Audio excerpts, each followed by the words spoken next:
বছর পূর্তিতে এসে ডাকসুর এই অংশগ্রহণে আমরা আবারও শপথ নিতে চাই আগামীর বাংলাদেশে ইনসাফ কায়েম করার জন্য, আগামীর বাংলাদেশে ন্যায় নীতি নিশ্চিত করবার জন্য। মহান মুক্তিযুদ্ধের একটি বড় কমিটমেন্টের জায়গা ছিল, কিন্তু আমরা সেটি ফেল হয়েছি সেই জায়গায়।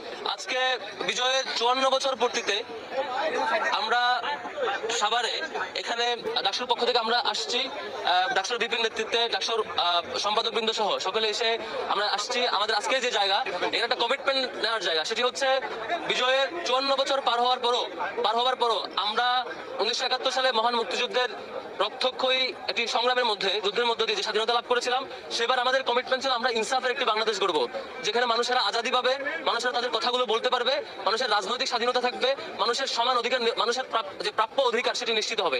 সেটি মহান মুক্তিযুদ্ধের একটি বড় কমিটমেন্টের জায়গা ছিল, কিন্তু আমরা সেটি ফেল হয়েছি সেই জায়গায়। আমরা দেখেছি এই দেশে বাকশাল কায়েম হয়েছে, আমরা দেখেছি এই দেশে স্বৈরাচার কায়েম হয়েছে, আমরা দেখেছি এই দেশে গুণ খুমের রাজনীতি হয়েছে, আমরা দেখেছি এই দেশে দিন শেষে ফ্যাসিবাদও কায়েম হয়েছে। সবকিছু ছাপিয়ে জুলাই গণ অভ্যুত্থান পরবর্তী সময়ে আজকে 2025 সালের মহান বিজয় দিবস উপলক্ষে আজকে আমাদের কমিটমেন্ট